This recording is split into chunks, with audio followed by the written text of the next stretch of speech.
guys, and welcome back to Irons United's YouTube channel. Today we're joined with 3 guests, so I'm just going to go straight in and introduce you to them, and they're going to have a brief description of who they are and maybe why they support West Ham. So first and foremost, I'm going to introduce you to Stelios. Stelios, tell us a bit about yourself, please. Hi all, my name's Stelios. I run a ticket group on Facebook, WHU Ticket Group.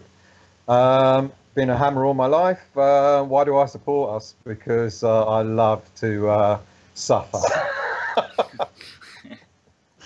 Don't we all? Yeah. So next in line is going to be Liam Sess. You've met him before previously on one of the videos. So Liam, pass over to yourself again, mate. Yeah, I'm Sess. I've actually played for 10's Ironworks team, which is a team run by the West Ham Fan TV. I play centre back.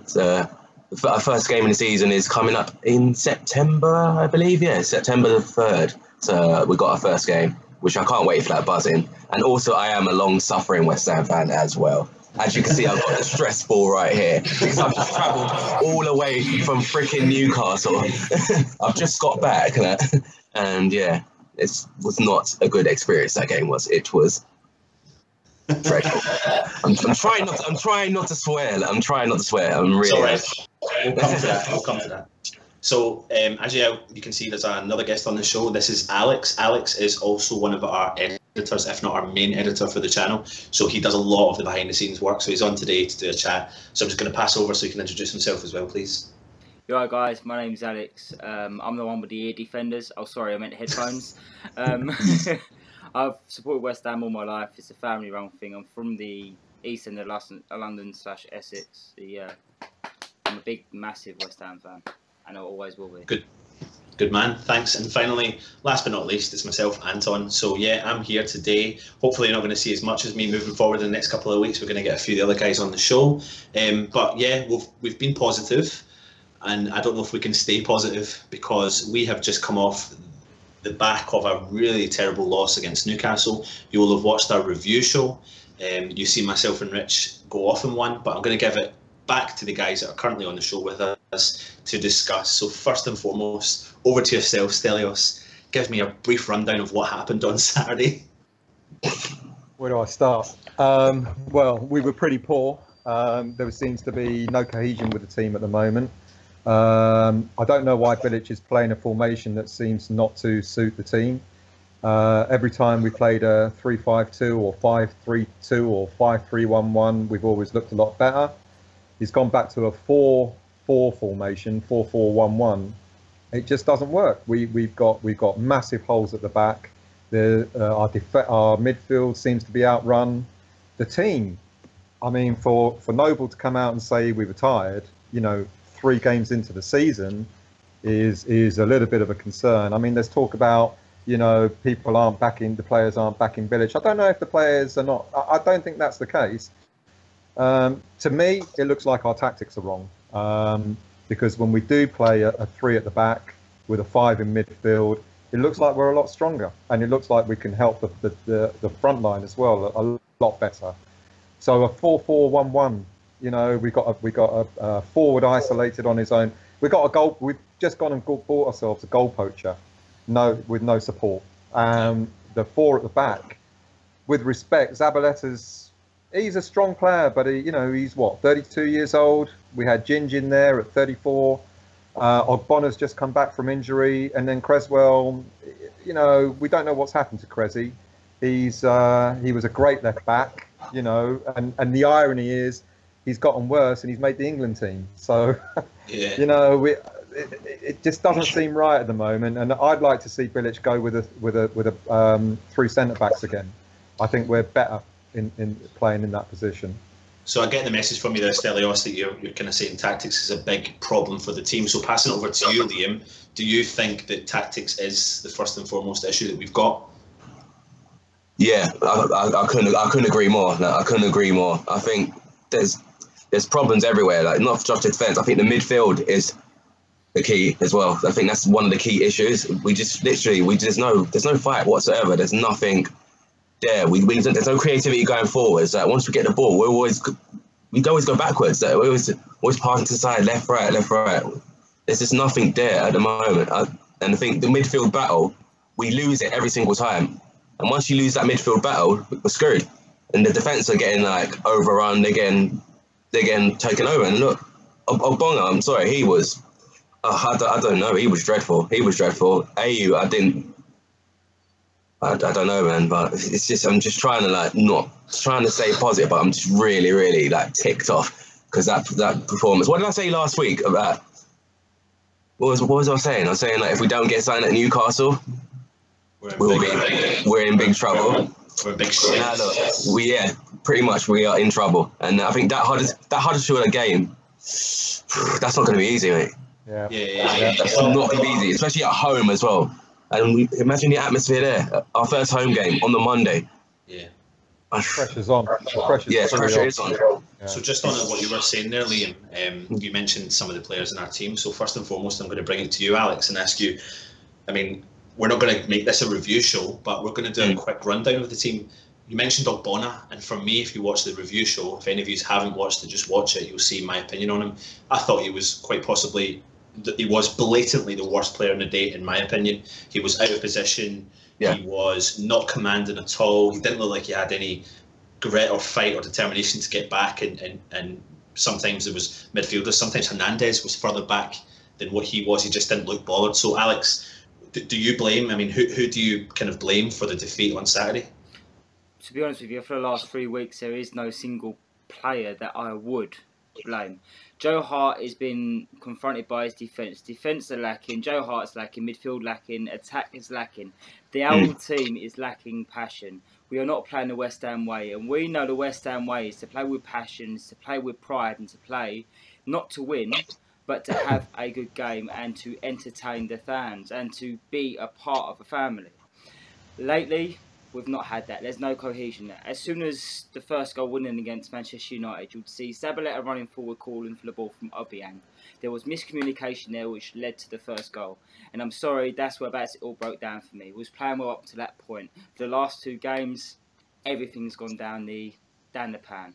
And there's just so much wrong at the moment. Bilic has got it all wrong with tactics, but it's not just that, it's the ball, it's the discipline of the team, everything.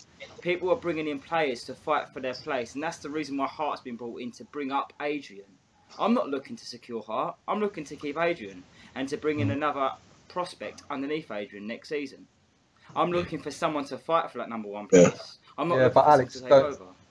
Alex, don't you think, of all the signings we've made, Hart has been the oddest one? Because Adrian, okay, he had his faults last season, but yes, you just pointed out he was playing behind a defence that was lacking last season, and he paid the price. Yes. He got dropped. Randolph came in to improve. He did no better. Adrian was caught back in, and I think at the latter half of last season, Adrian did really well. Kept a couple of clean sheets. He showed what he was capable of. Now, I think it's harsh for him to have got dropped for Hart. Everyone's talking about England's number 1, etc. Adrian was really close to being called up to the Spanish team, or he was, I think. Yeah, he was in the squad. Yeah, he was. Yeah, he got in the squad. So to get for a keeper to be one of the 3 choices in the Spanish team means you're damn good. And Adrian's a better keeper than people make out, and he's paid the price. Hart's come in. Hart is experiencing something he's never experienced in his life. He's playing behind a defence that is not defending for him. So he's having to work a lot harder.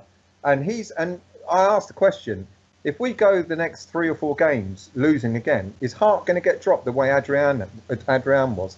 I don't think he will be. I feel sorry for Adrian. I think that's a really odd choice that the board have made to actually bring him in. I'm not certain it's a good thing, because we could still lose Adrian if not in this transfer window. He might decide, if he's sitting on the bench, he might decide come Christmas he doesn't want to stay. No. What do we do then? We've got a lone player as our main keeper. No, that's not. I don't know if that's good. I'm not sure. Yeah, I totally agree. I mean, with that, Hart, his reaction time is great, but I've seen so much more reaction time in the past from Adrian than I have with Hart. Hart's always had a good defence in front of him. West Ham, as a whole, for the last 10-15 seasons, ever since we've got rid of John Terry and Rio Ferdinand through relegation, we've not had a solid defence. Yeah. It's always been up and down. So for someone to be so much quick with their reflexes and to have so much good saves with their historical presences for the last 2-3 seasons, Adrian's number one for me over Joe Hart any day, because I don't think he would Yeah. have let in 10 goals for 3 games.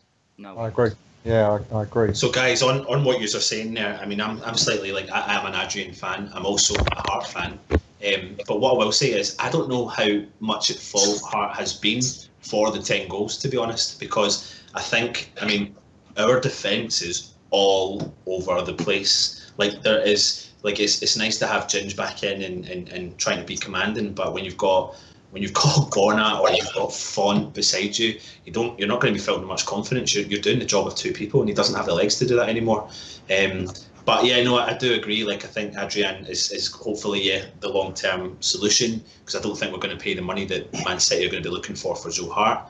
And Stelios, I agree with you. I think if it's the next 3 or 4 games, will he be dropped? Probably not. But then that's where the issue comes for our current selection process. Yeah, So don't get me wrong. I'm not blaming Hart for the goals. I don't either.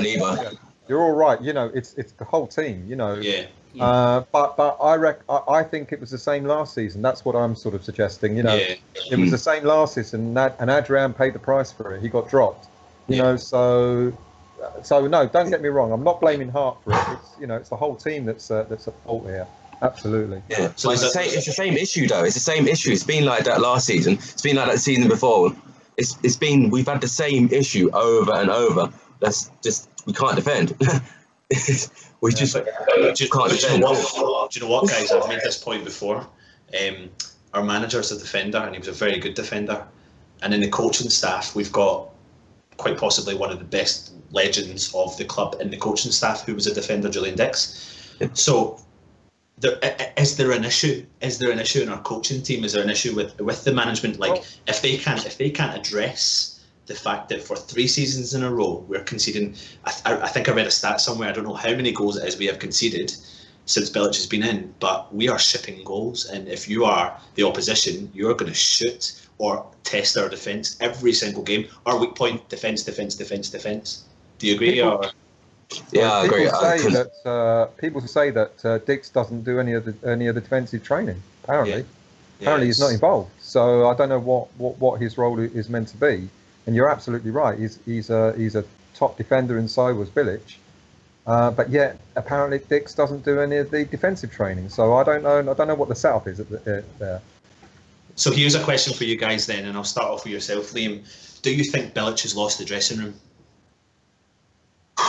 That's a tough one, but I'm undecided at the moment. I'm not sure at the moment, but I'll see what happens at the Huddersfield game. But if we don't get something out of Huddersfield, I think he's done. I think he's in trouble, mate. I think he's got 3 games at least to prove himself. So Liam, I'm going to ask you a question. Do you think Bilic has lost the dressing room? It's a tough one. It is a tough question. But I'm really undecided. I'm really undecided if he's lost the dressing room. If I had to pick, I'll say he hasn't lost the dressing room. But I think there's something that's not right. There's something that's not clicking at the moment with the team. There's something that needs to be addressed. It needs to be addressed fast. Yeah. Because when we get to the Huddersfield game, thank God it's the international break. Mate.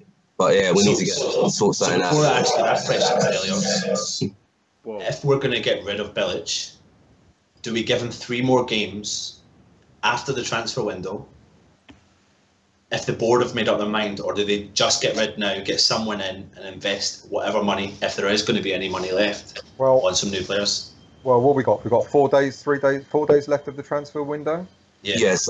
Unless there are some irons already in the fire, you might as well say the transfer window is already finished.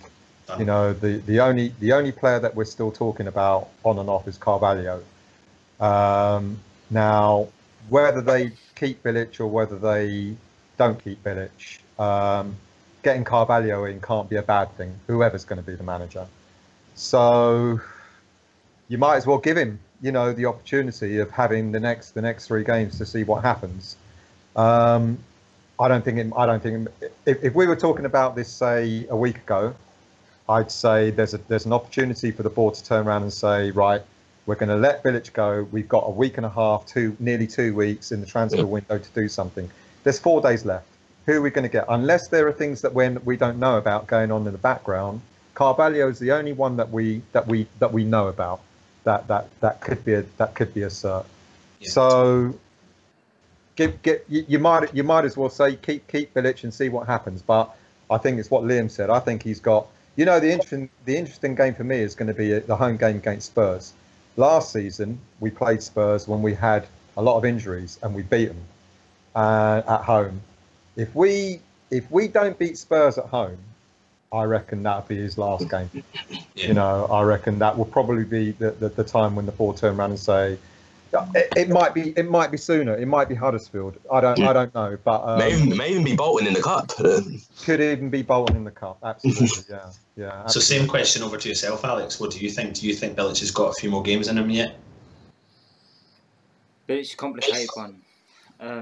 I think he's got a few more games in him. I think that's it. One more step up he makes, like the rest of the lads are saying, that's it. It's gone. I think the transfer window is a crucial part for a manager to stay in, as you've already mentioned, Anton, previously. We need a manager there for even if it's just for the last week.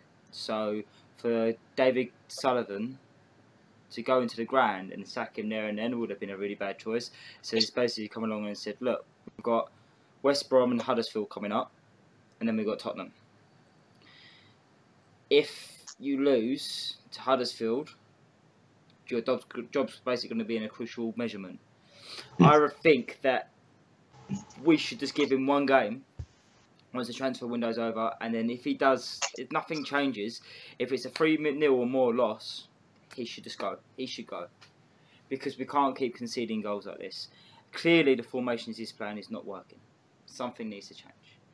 I'm going to make it quite clear by saying that I certainly don't think, and it's maybe controversial, but we have shipped 10 goals in 3 games. I still don't think we're in a relegation battle. It's relegation form, but it's 3 games into the season. Yeah. I watched some of the pundits out there saying that he's made some really, really good signings, and I think he has made some good signings. I think they need to come in and they need to gel.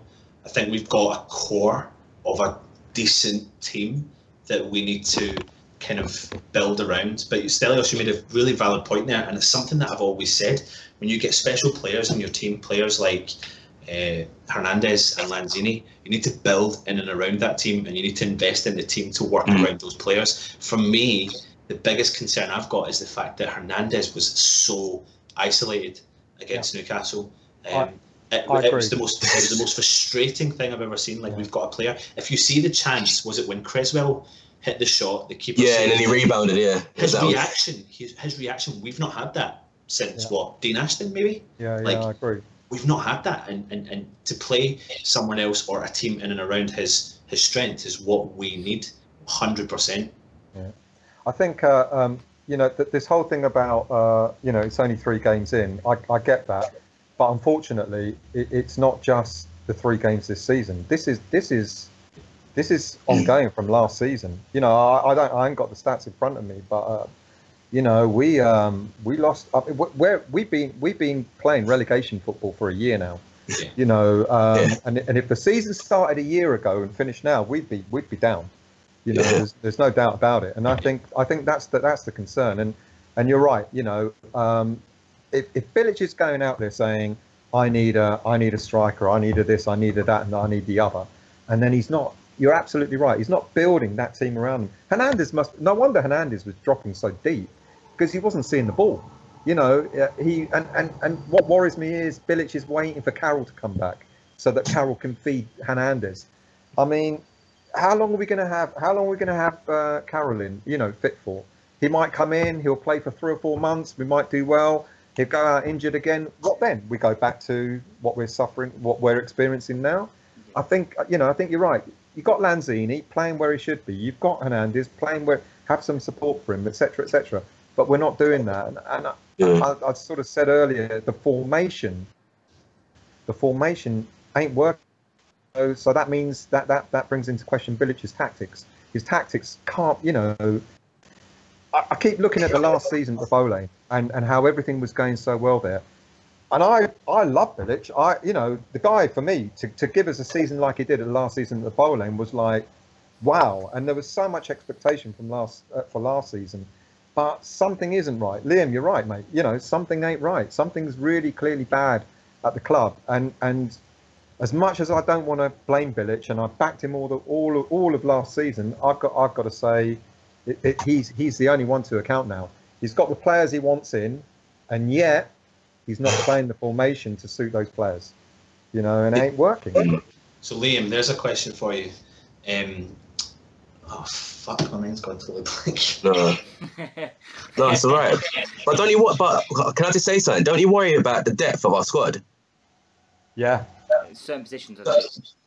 Because because I look around, I'm like, if someone gets injured, like who's gonna come on to be like? Who's gonna come on to like replace? Yeah, but here's the point. Let's not hide away from the fact that a lot of the players we've sold, or a lot of the players we brought in last year on really cheap deals, if not for free, we've sold them and we've made a markup, and that's something that the board are very, very good at doing, which is making money. Yes, of course. And of course. I don't mind bringing it up. Like it's very blatant to the eye that you bring in a lot of players and you sell them on and you make profit. But going back to something you mentioned earlier on, Robert Snodgrass made some really interesting comments in the week about the Bilic situation. Did you all see them, and what did you think of them? So go over to you, Liam, first. I actually didn't even see the quote, to be honest, because someone actually filled me in on what Snodgrass actually said. He's basically said that he believes he was brought in to be a Payet replacement, and he was played out of position week in, week out. Something that I'd heard a lot of West Ham fans saying was that Snodgrass, when he was at Hull, was the player that Hull built their team around. And then you bring a player like Snodgrass to West Ham and then you try and change his position. And basically he was highlighting the fact that if you bring me into the job, why are you playing me out of position? He just couldn't get his head around it, and now he just has to basically try and restart his career again. Yeah, to be fair, I actually do see where he's coming from by that quote. So. He was kind of highlighting a little bit, Stelly, or something. If you thought the same, I felt like he was highlighting the fact that there was issues. Mate, where do we start with Snodgrass? I mean, I know we're not fans. I know Snodgrass saying wasn't the greatest, but you know, it didn't work out for him. So I hope he does. I hope he does well. I don't wish bad things on him. I just didn't feel that he was the type of player that we needed. Oh, don't get me wrong. I totally agree with you guys. Like, I'm not a Snodgrass fan. It's just the fact his comments are starting to Snodgrass said he was played out of position. Now, my understanding is Snodgrass prefers to play on the right and cut in. Now, as far as I'm concerned, I saw him play quite a few times on the right and cutting in. Yeah. You know, he was started out on the left, and that didn't suit him. But unless I was watching a different Snodgrass, you know, there were times when he was out on the right. The problem with Snodgrass is, with the greatest of respect to him, he played in a crap team and looked good. Yeah. You know, he's come in with better players and he's been mediocre at best. And the one real concern with Snodgrass, you even saw it in pre-season. The guy doesn't run. You know, for a winger, he can't run. The guy doesn't run. That's it. Yeah. You know, that's why I call him Snailgrass. That's what I call him. Snailgrass. He's lazy. He's a lazy player. He's a lazy player. Now we gave Payet the benefit of the doubt because he could create something, and Snodgrass created nothing. You know, so all right, it's unfair. Yeah. It's going back to the old saying, or not the old saying, but when you just sit and talk to any West Ham fan, we bring it up all the time, and I'm going to bring it up again.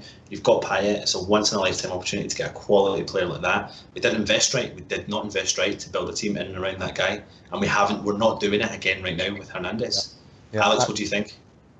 Well, I think it will be a bad move to build a team around a player. I thought it was a good move, to be honest with you, to sell Payet because he was getting a bit too big for his boots. He was getting a bit too mouthy. He was running off. And to be honest with you, it goes to show that Karma's gone his way because he's gone to Marseille and he's been dropped from the France squad. So you could be a baby as much as you want to throw all your toys out the pram, no matter how good you play. If your personality is not right, then I'm sorry, you must go.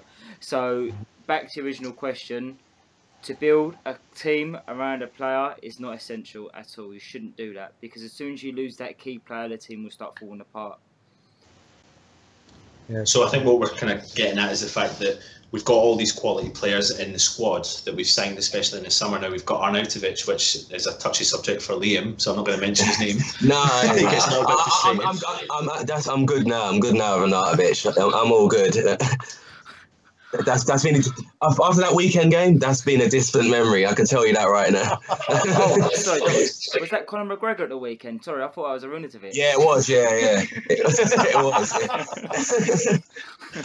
So here's a question for you, and such as something that all us West Ham fans talk about week in, week out. Mark Noble. Why? I mean, do you all want him to start? For me personally, I don't want him to start. I think it's time he gracefully moves on. Not leaves our club. I think for me personally, I think he should stay at the club. But the key point I want to get across is we need Mark Noble, not for the first 70 minutes of a game, but for the last 20 minutes or 15 minutes. I couldn't agree more. So I don't see, like, that's his position, and that's a great position to be in. He's kind of not got the legs anymore, but he can give us 15 minutes of passion, of determination to win that ball, to create the team. And I think we would see an amazing, or a bit of the old school Mark Noble. Stelios, what do you think of the Mark Noble situation? I absolutely agree. You know, Noble. You know, he's a West Ham legend. You know, he's a homegrown boy. We get all that. And the fact that you know he's been with the club since he was a kid. Yeah. But sometimes a player's got to realise, you know, that every player has a sell-by date. You know, and Noble's time has come. You know, and you're absolutely right. The last 20 minutes of the game, he'll come on and he'll stir things up and he'll get us going and he'll keep us in a game. But you know, I felt sorry for him against Man U. I felt sorry for Noble. He was outrun, outclassed. You know, he was chasing shadows.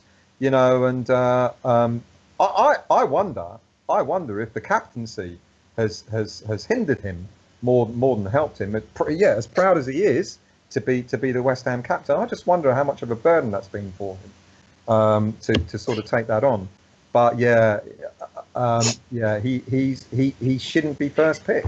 What can I say? You know, he's a sub. He's a sub, and I hate to say it, I wouldn't want him to leave the club, but he would do a championship club that's coming up for promotion. He would do them proud. You know, I'm sorry, and I know people are going to hate me for saying that, but he ain't first pick anymore. Absolutely not. Liam, do you think Bilic is worried to drop him?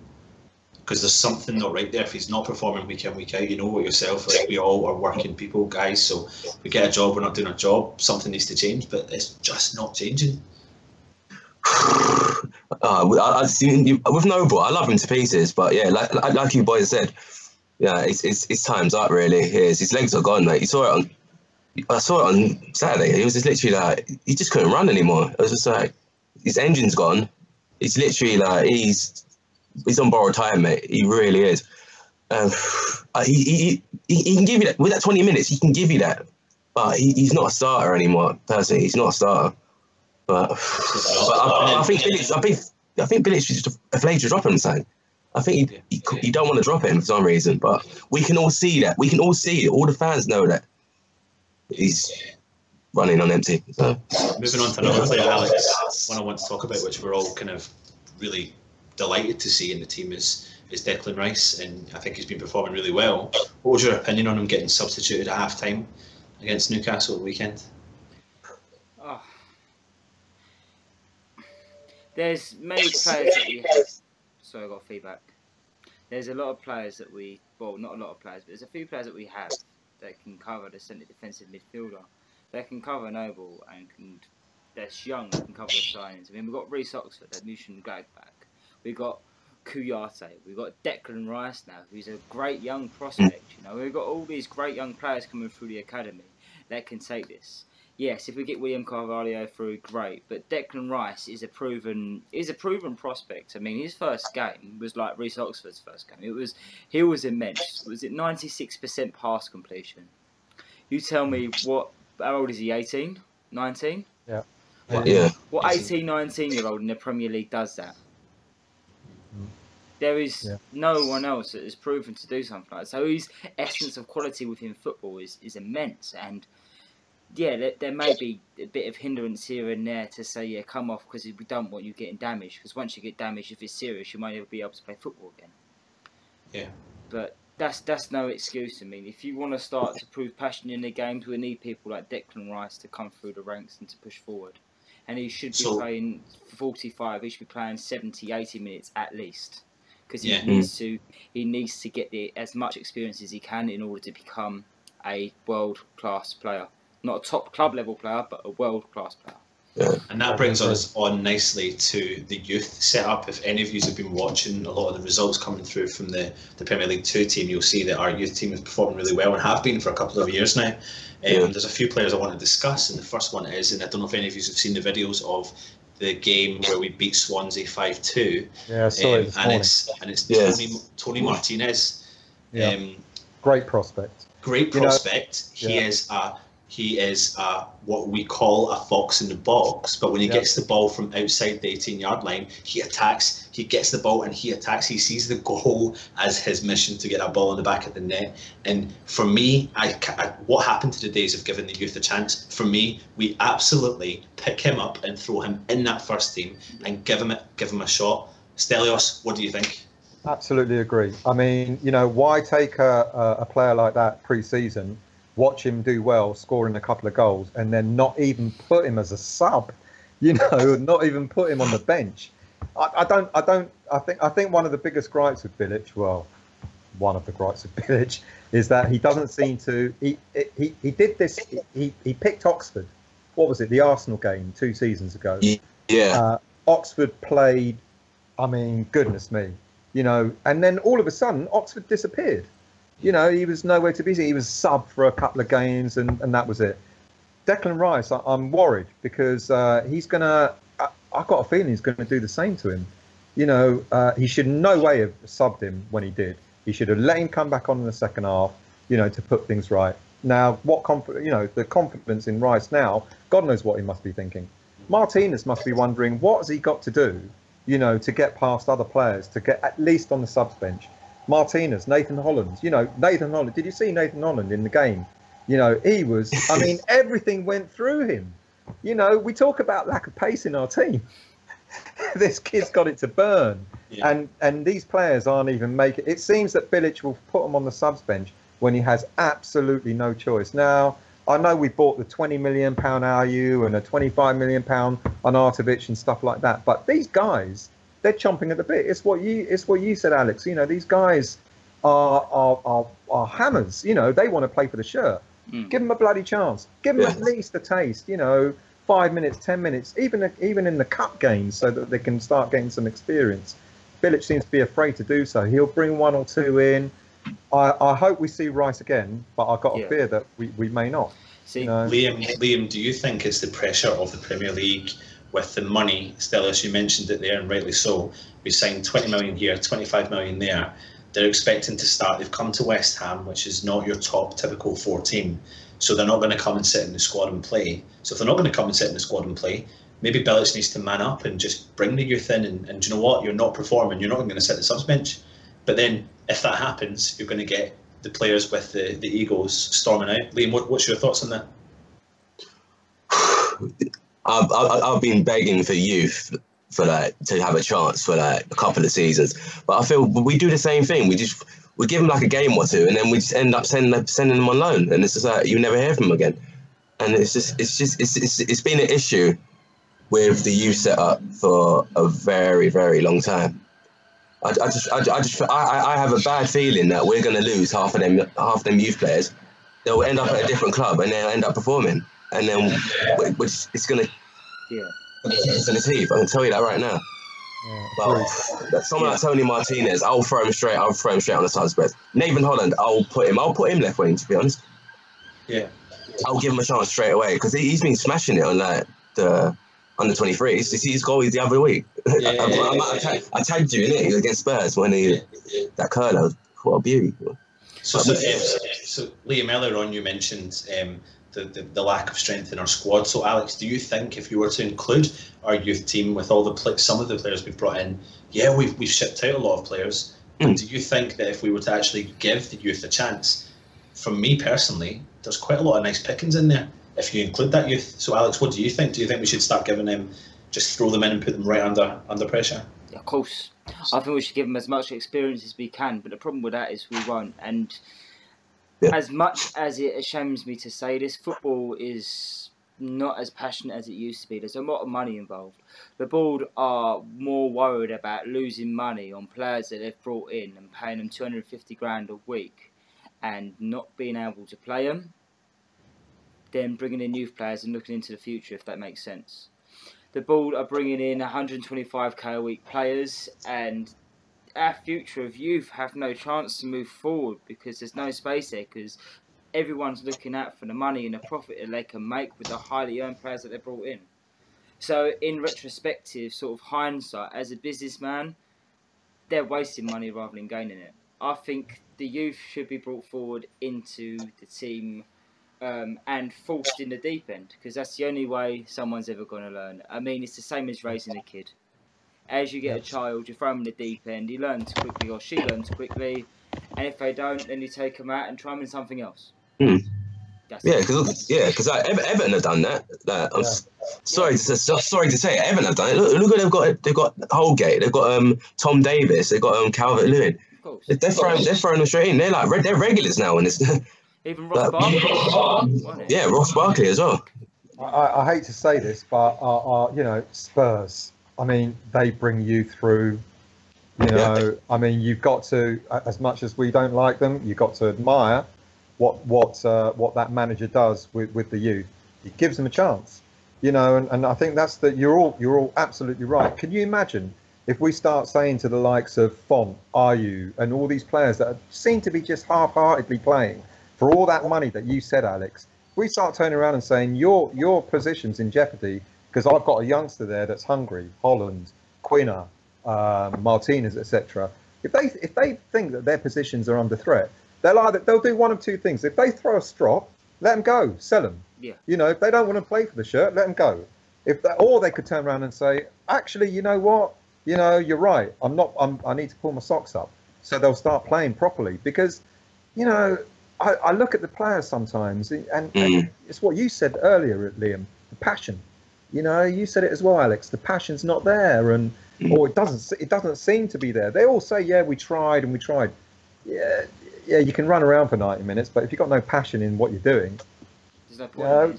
There's no point. There's no point. That's true. Yeah, I couldn't agree more. I feel that they're not under pressure. They feel that they're comfortable in a way. It's like you said about position in jeopardy. I think some of the players feel that their position's not in jeopardy. They feel that don't worry about it. I'll probably get in the squad. It's all good. There's no young players gonna come in and just take my spot. Yeah. But I feel that if we get the youngsters in, throw them in, and then if they start performing, they think, oh shit, I've got to perform. I've got to set my game up.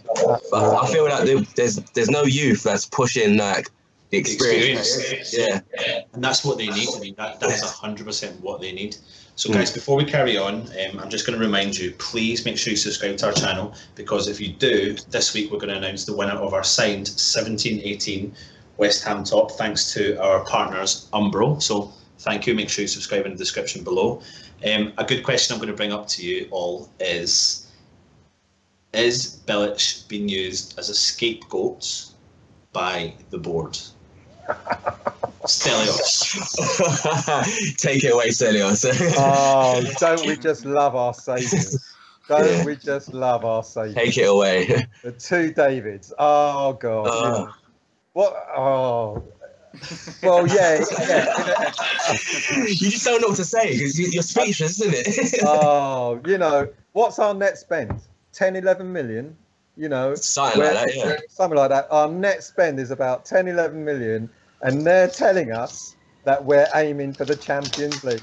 I mean, what sort of joke do they want to make us? I mean, what? I mean, you know, and then when they do try and go and spend money, they start going, oh, what's it, financial fair play? Yeah, what the fuck? Exactly. Exactly. You know, when they have to start spending some serious money, oh, financial fair play comes in. Yeah. Well, they're away. Neymar just went for what, 200 million? I didn't hear anything about financial fair play there. And I bet he ain't the only player that went to Paris Saint-Germain, you know? No, yeah. Why is it that the board always, they've got good, we're fans and we're passionate and we're bullshit. You know, they're penny pinching, third-rate Del Boys, you know, and they just do it. And we were warned, the Birmingham fans said, you wait and see how they're going to run your club. And they've done exactly what the Birmingham fans said they tried to do there. My understanding is when they were at Birmingham, they tried to put them in a Olympic stadium there or something for next to nothing. You know, everything that they tried to do at Birmingham, they've done at fucking West Ham. and they don't spend their own money. And then Bilic is the one. But I will go back to tactics though. Bilic ain't doing himself any favours, but the board haven't really helped. It's what you said, Anthony. You know, when we finished well in the last Bowlane season, that's when they should have spent a shitload of money, good money, to bring in real good players to build around, whether it be Payet or whatever. They failed. They scrimped, you know, Nordveit for nothing and this player for nothing, and they did a dodgy deal for that one and a dodgy deal, and all of a sudden we had a pile of shit. Yeah, it's just freebies and loans. It was just pretty much. We just done everything on the cheap. It's just everything on the cheap. It was comical. It was comical. Yeah, then we bought a Portuguese Santa Claus that played centre back. You know what I mean? All right. I don't know. Is Bilic a scapegoat? I think Bilic hasn't done himself any favours with his tactics and formations. But the board are laughable. I'm sorry. The whole saviours shit. We're still in debt to them by 100 mil or something, or 60 mil, something like that. Yeah, so they're not quite the saviours they make out to be, I'm afraid. Over to you, Liam.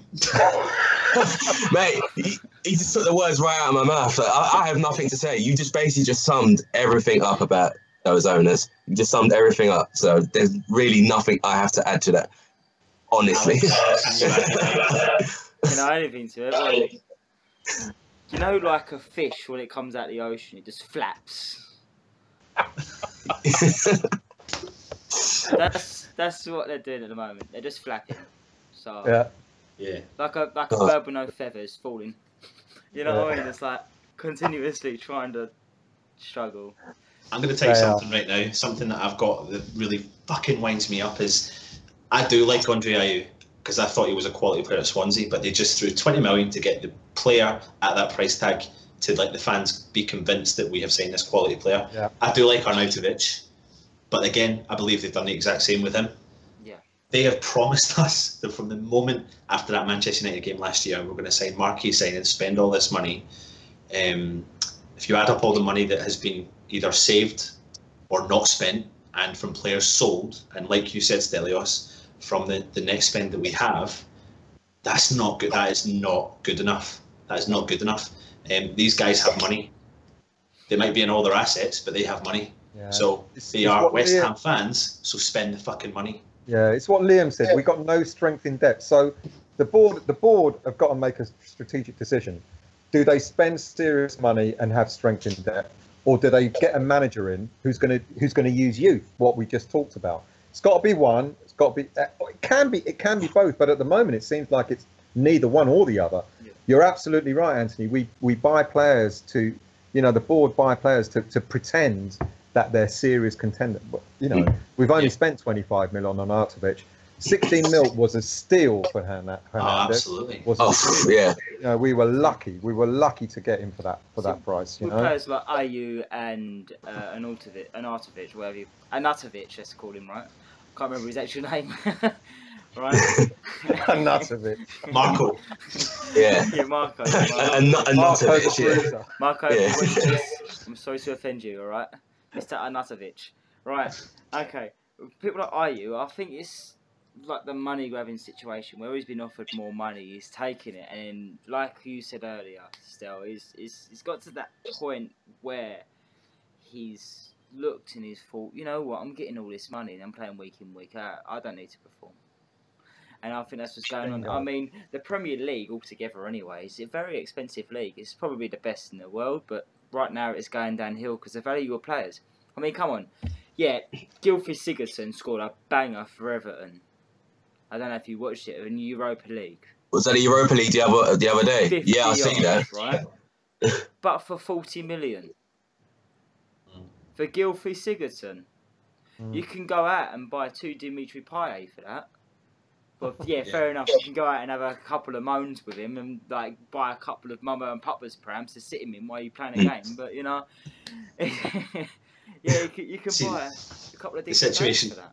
The situation I feel like it is a lot of people play fantasy football, and we sign the players that were good last year that everyone wants on paper, but are actually shit when they actually come to the club and they can't gel together. Yeah. Because I tell you what, Andre Ayew a couple of years ago was really high ranking in fantasy football. Arnautovic last year was really high ranking in fantasy football, putting together, and they're shit. Like just playing. It's like the board and Bilic are playing fantasy football. Well, we get them on 20 million quid, and let's just put them in the team. Like what the fuck? That again goes back to the whole question with Bilic. You know, is he using the players the way he should be using them? Is his tactics right? You know, because a lot of fans say you're good 1 minute, you don't become shit just for no reason the next. You know, I'll put an exception there. Sorry, Font is shit, but apart from that, you know, you're right. Ayew came with a reputation. He's a good player. Arnautovic has come with a good reputation. He's a good player, you know, and all of a sudden, you're absolutely right. They're not playing as a team, so that goes back to tactics, doesn't it? You know, it's like, well, if they're not playing the top at the level that we know they can play, why? You know, and is that Bilic? You know, and it's a horrible thing to say, but you got to question, you know, is Bilic using them in the right way? For me, it kind of stems from the top. I think you look at this Carvalho deal right now, and if it is everything we're listening to, if it is coming down to a couple of £1 million, then it's embarrassing. It is embarrassing. I hate the fact that we're talking about a couple of £1 million and I'm saying it's embarrassing, like it's blasé, like everyone's got loads of money. But in football terms, it's not a lot of money. And if it is down to that, then that is just fucking sign the player and get him in the squad and put him in the team. Like, not just him, like, invest that money. Like, you've got rid of Nordveit.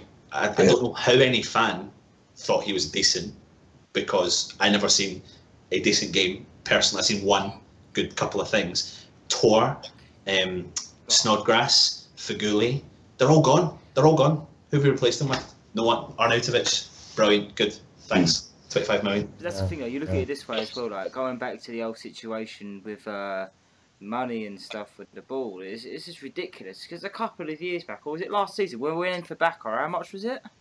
23. Yeah, 23 to 30 mil, right? He's gone to Villarreal on loan, right? With like a 5 to 10 mil buyout clause, I think, at the end. Yeah. Are you serious? Are you trying to take us for a mug or something? Last year you were selling for 23 mil, now you dropped him straight down to 10. But don't get me started on Baka, because we have missed a fucking trick with that guy. Like, I'm sorry, I'm not going to go back on it because I go over it all the time, but this guy is a proper goal scorer, and I cannot believe the board, with the money that we don't want to spend, haven't taken that deal. But it's what you just said, Anthony. You know, it's like we go in, we make these offers that are nowhere near what's expected, and we're backing out. As I'm sure, I'd like to be proved wrong, but as I'm sure it's going to happen with Carvalho, we're backing out because of 5 mil. You know, his going rate is what, 38 mil or 40 mil, whatever it is, and we're quibbling over 5. Well, quibbling over 5 mil. You're absolutely right. You know, you either say he's worth it and we pay it, or he's not worth it and we just moved away weeks ago rather than leaving it to the last day of the transfer window. Yeah, I agree with you. Rather than be a Del Boy and Rodney about it, you know. Yeah, exactly. It's ridiculous. Exactly. Listen, I think we could go on all night long, and for me personally, it's a really weird touching point about the owners of the club. So maybe to round off this conversation, I'm going to ask each and one of us all our opinion. Are we a Bilic in or a Bilic out? Stelios, starting with you. Bilic in, Bilic out. And if you are in, how long are you giving him? All right. Bilic in for the next 3 games. Cool. Alex? Oh, here we go. I agree. Bilic in for the next 3 games, yeah. That's it. Deadline. There. He's got to bring his exam papers in. That's it. Liam? I'm going to give him till Spurs at home. But I'm Bilic in at the moment. But I'm losing my patience, though. I really, really am losing my patience. Yeah. And for myself, an absolute agreement with all of you. A few more games. But then maybe to finish it off with the last question. If Bilic does go, who do we replace him with? Who is out there? This is a toughie because for me right now, if there is no one else out there, do we get rid of him? But there we go. Who's out there that we'd want? Last question. I ain't starting this one. Someone else. Alex, all the way to you, mate. Right, where's my CV? I'll apply. No, I'm joking. Pellegrini seems like a good shout. But the thing is can he keep up with the passion? Because he was at a club money grabbing a couple of years ago at Man City. Rafa Benitez sounds like a good shout, but will he leave a club that he said he's going to think that's going to win the Premier League at the start of the season? You know, like all these other like managers are very, very underrated and overrated. I mean, you look at Andre Villas-Boas. Look where he is now. He's out in Portugal. He's said to be the next Jose Mourinho because he was working. You know, you get all these decent managers. It's the team. The team at this moment in time is collapsing. There's no manager that's going to save us. The only thing that can save us is the board by putting discipline into the team. If Bilic stays, great. I'm all for it. If he goes, I'm all for it. But it all depends on who replaces him. If Adam Grant replaces him, I'll tell you what. But I don't even know. I have to. Whoa! I don't even know. We may need to edit that bit out. I think we have to. They are like a Del Boy and Rodney, aren't they? So you know they might just go for the cheapest option. It's happened, to be honest, and I wouldn't put it past you. I'm surprised that their cars ain't yellow with fucking Del Boys independent traders on the side, like. Get your transfer deals here. Exactly, yeah. So the message we've got from this is all 4 of us are Bilic in. We're going to give him 3 more games. So that comes to the end of our chat. It's not a preview, it's not a review, it's just a general chit chat. And yeah, I want to thank Stelios for coming on the show, and hopefully Stelios, you can come back on and speak your opinion. Hope you've enjoyed it. Yeah, I loved it. Yeah, thank you. Yeah, we'll put a link to your Facebook page as well. And if you want people for followers, whatever, we'll do that for Twitter. Thanks to Liam again for coming back on again. Liam, hope you've enjoyed it, and please come back on. And thanks to our editor and video guy, Alex, who has been doing a lot of hard work, staying up late, a lot of nights, rendering loads of videos. So we all appreciate it. Last but not least, please make sure you subscribe to our channel, go onto our Facebook page, go onto our Twitter page. All the links are going to be below for Cess, for Stelios, for Alex, for all our pages. So please follow, like, share, retweet. Lots of cool competitions. Tickets to win to the West Ham Tottenham game. I'm going to announce them this week for the winners. And then we're going to announce this week also for the signed Umbro top. So make sure you subscribe. Thank you very much. We are Irons United.